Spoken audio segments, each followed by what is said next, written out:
목사님을 그때 지금처럼 구치소로 보내시고, 네, 문재인의 탄압에 의해 구치소로 보내시고 난 뒤에 그때부터 이제 사단이 벌어지기 시작해요. 사단이. 그때부터 무슨 사단이 벌어질까? 루시엘의 죄가 틈탄 사람들의 사단이 벌어지기 시작합니다. 여러분도 아시겠지만은, 그냥 뭐 이미 저는 이 자리에 서서 딱 이거를 그냥 뭐 주면서 뭐라 하든 저는 이미 마음에 각오를 하고 나왔기 때문에 시원하게 까면 심화봉 목사님, 안희환 목사님 본인이 이제 대신해서 광화문을 이끌어 가겠다 나타나가지고 성도들 막 1000명씩 데리고 가고 자기 교회랑 막 그냥 찢어서 나눠가지고 다 가져갔어요. 심지어 따라갔죠. 실제로 따라갔잖아요. 그런데도 나중에 목사님 나오시니까 따라갔던 분들의 대다수는 다시 돌아왔어요. 다시 돌아왔어요. 그것만 봐도 이 마음을 품었다고 해서 본인이 뭐 되는 줄 착각하는데 절대 그렇지 않아요. 절대 그렇지 않아요. 하나님께서 세우신 질서가 있다면 그 질서에 우리는 온전히 속해야 하는 줄로 믿습니다. 목사님 구치소로 보내신 것 또한 하나님의 뜻인 거고, 목사님 거기 계시는 것도 다 이유가 있으신 거지. 목사님이 들어가셨다 해서 이제는 저 빈자리 내가 한번 차지해보겠다, 내가 제2의 정광훈이다 나를 따르라 라고 그런 마음가짐으로 접근했던 사람들 지금 어디서 뭐합니까? 네, 저는 물론 뭐 교회는 아직 하고 계시겠지만 그 심지어 따라갔던 분들조차도 나중에 결국은 다시 다 돌아왔어요. 결국은 다시 다 돌아왔어요. 그래서 아무리 내가 뭐 열심히 해보겠다, 내가 뭐 저분을 대신해서 열심히 해보고 마음은 뭐 좋게 먹었을지 몰라도 결국은 하나님의 질서 앞에 루시엘의 죄를 범하게 되니까 그분들의 결코 끝이 좋지 않더라. 좋지 않은 그러한 상황에서 목사님께서 다시 나오시고 다시 또 광화문동이 힘차게 불타오르면서 오늘날 이 순간까지 왔는데, 지금도 또 목사님 어디 들어가 계세요? 구치소에 들어가 계세요. 구치소에 들어가 계시는데, 저는 이번에는 마음가짐이 좀 달라요. 그때는 뭐 나이도 좀 어릴 때이기도 했고, 심지어 그때는 저도 아직 학생이었고 아직 공부 중이었고 여러모로 뭐 머리가 그때는 저 나름대로 혼란했던 상황이었기 때문에 막 신경 쓸 수는 없었지만 지금은 상황이 달라요. 지금은 다릅니다. 그래서 그때 그걸 한번 겪어봤으면, 그죠? 목사님 안 계실 때 여기저기서 불쑥불쑥 튀어나와서 내가 애국운동 하겠다, 나를 따르라 네, 이 집회 나와라, 저 집회 나와라, 아니면 심지어 그냥 광화문에 와서 자기 집회 하겠다 라고 하는 이런 사람들을 봤을 때 우리는 19년도에 생각해야 되는 거예요. 과연 그 목사님의 자리 치고 들어왔을 때 그게 과연 잘 끝났나, 그게 과연 하나님의 뜻이었나, 우린 그것을 다시 한번 되새겨야 된다는 거예요. 하나님의 질서에 어긋나게 그냥 본인의 힘과 노력으로 나가는 순간 절대로 그건 끝이 좋게 날 수가 없다는 거예요. 좋게 날 수가 없어요. 지금 또한 마찬가지인 것 같아요. 저번 주에 전환길 강사 왔죠? 광화문에 전환길 강사. 그거 두고서 전 여태 봤던 찬반의 논란 중에 제일 심한 논란이 있는 거예요.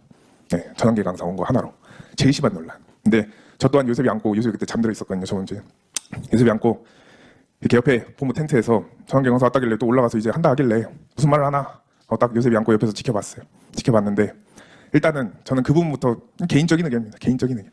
저는 그 부분부터 마음에 들지 않았어요. 솔직하게 말씀드리면 1시간을 넘게 했더라고요. 거의 1시간을 넘게 그냥 마이크를 잡고 막 하는데, 솔직히 말씀드리면 그 내용 저희 다 아는 내용들이에요. 죄송하지만 저희 다 아는 내용들입니다. 아는 내용들이에요. 근데 1시간을 넘게 마이크를 잡고 막 열변을 토해요. 근데 저는 거기서 놀란 것이 뭐죠? 메이존사 저한테 그러더라고요. 왜 이렇게 분위기가 막 사람들이 왜 이렇게 박수를 쳐주고 왜 이렇게 막 환호성을 질러주지? 라고 저한테 오면서 그 얘기를 하더라고요. 저 또한 그걸 보면서 사람들이 약간 변했나? 사람들이 저 또한 왜 이러지? 그 생각이 들면서 이거를 이제 또 다른 반대쪽에 주장하시는 분들이 이렇게 말해요. 그 정광 목사님이 오라 해서 온 거다. 그것도 사실이에요. 목사님께서 전환길 강사 광화문으로 오라고 하셨어요. 그것도 목사님의 뜻인 건 맞아요. 사실이에요. 근데 저는 그게 중요하다고 생각합니다. 하나님의 질서가 있듯이 루시엘의 죄가 결국은 질서를 파괴하는 그런 죄인 것과 같이 애국운동에도 질서가 있는 거예요. 질서가. 근데 참 사람들 하는 거 보면 정말 목사님 불러서 왔다. 저도 그거 인정합니다. 저도 또 확인해봤어요. 직접. 목사님 진짜 부르신 거 맞나? 맞대요. 근데 제가 거기서 정말 한탄스러운 거는, 정말 가슴속에 끌어올리는 거는, 그래도 중심은 광화문이 돼야 되는데, 중심은 여태 눈이 오나 비가 오나 폭염이 오나 눈보라가 치나 그 자리를 지키셨던 그 광화문에 나오셨던 애국 성도님들 혹은 애국 시민분들이 중심을 이끌고 가야 되는데, 그 중심을 지키셨던 목사님께서 지금 어디 가 계세요? 구치소로 가 계시니까, 목사님께서 중심을 지키셨고 구치소로 가 계셨다면, 지금은 가 계신다면, 그럼 다음 사람이라도 나와서 그 자리에 중심을 지켜줘야 될 거 아니에요. 근데 지켜줘야 할 사람들이 못 지켜주고 있어요. 중심이 없어져 버렸어. 제가 봤을 때는 사실상 저번 주 집회는 광화문 집회가 아니고 전환길 집회예요. 전환길 집회. 그걸 보면서 정말 수많은 생각을 했습니다. 수많은 생각을 하고, 저 또한 원래 막 보수 유튜버 방송을 저도 자기 전까지 계속 듣다 잠들어요. 항상 듣다 잠드는데, 그냥 원래는 듣기만 하다가 저도 너무 이게 끌어올라서, 마음속에서 끌어올라서 채팅을 쳤어요. 채팅을 처음으로 보수 우파 방송에 채팅을 쳤다니까. 제 이름까지 까면서 전욱입니다 하면서 채팅을 한 3-4줄 쳤어요. 제 소신 발언으로. 그런데 그게 파장이 막 퍼지고 나가는 거예요. 저는 그런 걸까지 바란 게 아니거든요. 그냥 저는 제 마음에 드는 소리를 드는 이 마음을 그냥 전한 것뿐인데 막 퍼져나가는 거예요. 그래서 그거를 보면서 사건을 보면서 또 수많은 분들께 전화도 왔어요. 연락도 오고 본인 맞냐? 도용된 거 아니냐? 진짜 이런 연락이 왔어요. 너 해킹한 거 아니냐? 전역 변호사 맞냐? 저 채팅 친 거 맞냐? 진짜 이런 연락이 계속 오는 계속. 근데 저는 사실대로 저 맞습니다. 저는 진짜 제가 드는 생각을 말했을 뿐입니다. 하면서 저는 지금 이 시간까지도 계속 되어오고 있는데 저는 그런 것 같아요. 이 루시엘의 죄, 이 중심을 잡지 못하고 그냥 중심을 어떻게 보면 넘겨버린 그 부분에 대해서 너무 한탄스럽더라고요. 너무 솔직히 말하면 한심하기도 하고 이러려고 여태까지 광화문운동했나 라는 마음이 들기도 하면서 물론 오는 것 자체는 목사님의 뜻이더라도 중심은 어디가 돼야 돼요? 광화문이 돼야 되는 거예요. 광화문이. 솔직히 말씀드리면 그분들 지금 이때까지 어디서 모아다 오셨어요? 어디서 모아다 오셨어요? 그냥 집에서 방송으로만 봤을 거 아니에요. 여태까지는. 지금은 나왔다 할지라도. 근데 갑자기 짜잔 등장해가지고 심지어 목사님 구치소 안 들어가셨을 때는 목사님이 같이 하자고 손을 3-4번을 내미셨는데 어느 정도까지 내미셨느냐? 우리는 연사 안 쓸 테니까 니들이 다 해라. 세이브 코리아에도 그렇게 말씀하시고 다른 모든 보수 단체들에게도 우리는 시간 안 쓸 테니까 뭐 앞에 짧게 할 테니까 나머지 순서 너네가 다 먹어라. 다 해. 우리는 밑에서 응원해줄게. 라고까지 목사님께서 제안을 하셨으면 그럼 받아들여야 되잖아요. 근데 끝까지 튕기다가 끝까지 오히려 비난만 하다가 목사님 지금 어떻게 되시니까? 구속되시니까 갑자기 광화문으로 나오겠대. 물론 나오는 것 자체는 물론 좋다고 할 수 있지만 저는 절대 그게 좋게 보이지 않더라고요. 좋게 보이지도 않고 나온다고 한들 참 목사님의 의견을 제가 오늘 딱 오후까지도 정확한 목사님의 의견을 심지어 2-3 다른 통로로 확인을 해서 확정을 지었어요. 전한계 강사, 심화보 목사, 광화문에 세우지 말라라고 하셨어요. 세우지 말라. 근데 그 세우지 말라라고 하신 거 왜 그렇게 말씀하신지 아세요? 목사님께 구치소에 계시니까 목사님께서 들을 수 있는 구치소 유튜브 볼 수 있어요? 없어요? 없잖아요. 구치소 원하는 채널 틀 수 있어? 없어요?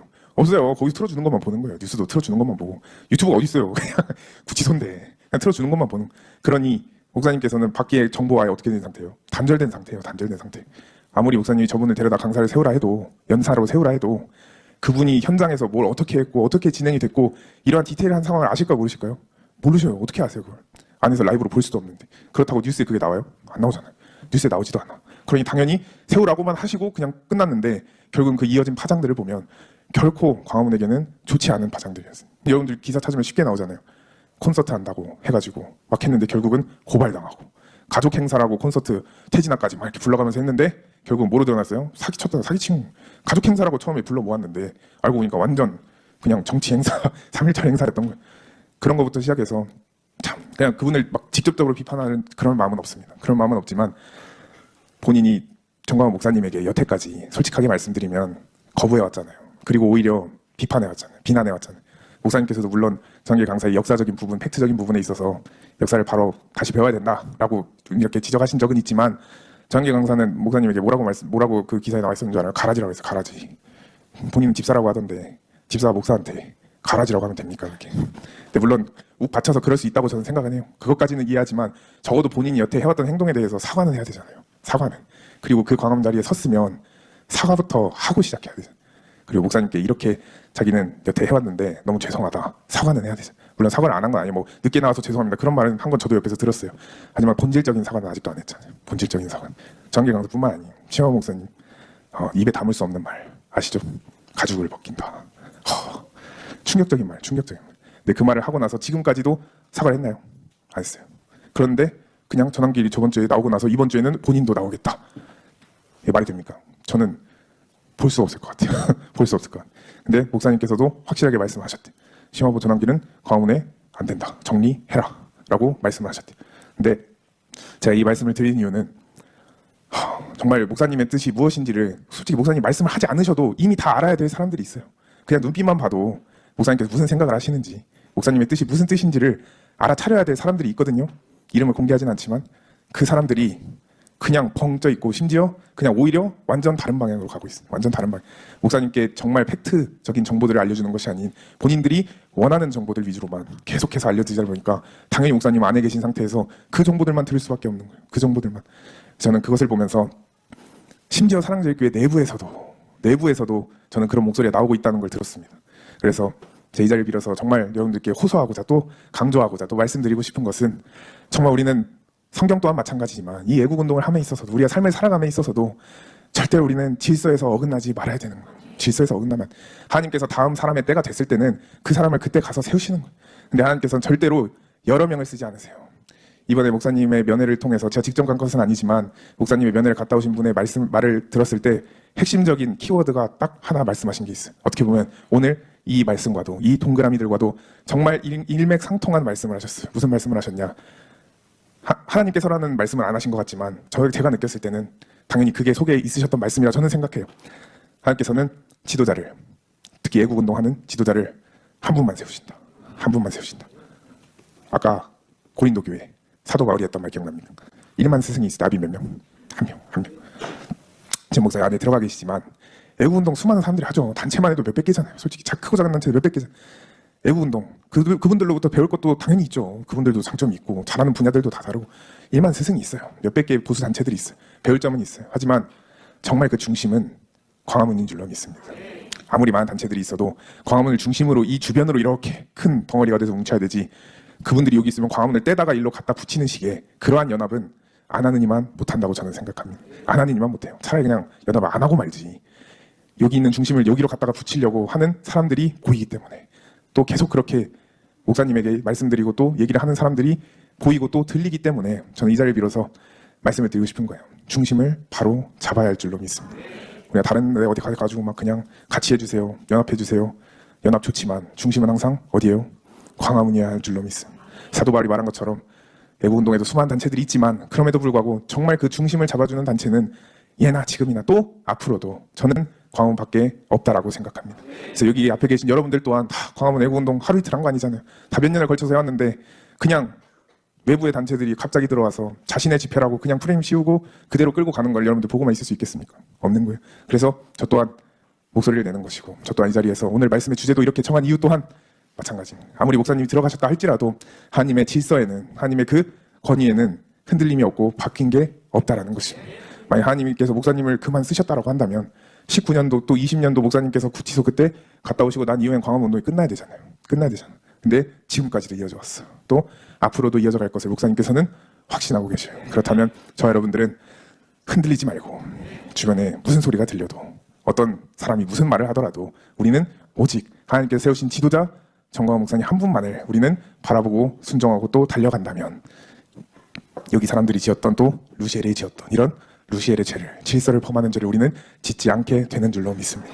그래서 정말 제가 좀 길게 말씀을 드렸지만 말씀을 마치면서 신앙적으로도 성경적으로도, 그리고 마지막으로는 지금 이 나라가 혼란스러운 애국운동의 상황에서도 우리는 하나님께서 세우신 분은 단 한 분인 줄로 믿습니다.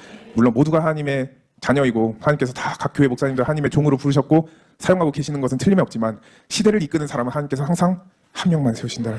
모세 시대 때 모세 말고 누가 있어요? 출애굽을 누가 시켰어요? 물론 하나님이 하셨지만 모세를 통하여. 여호수아 시대 때 여리고성 누가 무너뜨렸어요? 하나님이 하셨지만 여호수아를 통하여. 다른 사람 쓰지 않았어요. 하나님께서 이 사람을 딱 선택하셔서 이 사람이 이 시대의 지도자다라고 세우셨으면 우리는 그분만을 믿고 따라가야 하는 줄로 믿습니다. 제 아들이어서 말씀드리는 것이 아니에요. 여러분들 광화문운동 나와보셔서 알잖아요.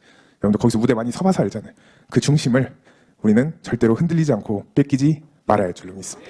목사님 다시 나오시는 그날까지, 목사님 재판이 원래는 3월 20일이었어요. 거의 한 달 후. 근데 엊그저께 갑자기 좋은 소식인 거죠. 이것도 내일 모레로 당겨졌어요. 네, 금요일로 10시 반. 그래서 여러분들도 생각나실 때마다 내일 모레 10시 반에 이거로 끝나는 게 아니에요. 첫 재판. 그래서 10시 반에 목사님 재판하신다고 하시니 다 우리는 중보기도로서 목사님을 도와야 하는 것이고, 또 병보석 신청도 지금 해놓은 상태여서 그거를 재판부가 받아들여주면 목사님께서 나오셔서 그래도 재판을 이제 구속 안 되신 상태로 받으실 수 있으시니까, 저 여러분들은 중심을 우리가 다시 잡기 위해서라도 목사님을 위해서 우리는 기도해야 할 줄로 믿습니다. 그래서 목사님의 재판을 위해서, 그리고 목사님이 병보석으로 다시 나오셔서 광화문에 서지 않으시더라도 나오시는 것만으로도 이건 너무 의미가 크기 때문에, 분위기가 확 바뀔 수 있기 때문에 저 여러분들은 그것을 놓고 우리는 다 함께 기도하며 달려나가시기를 바랍니다.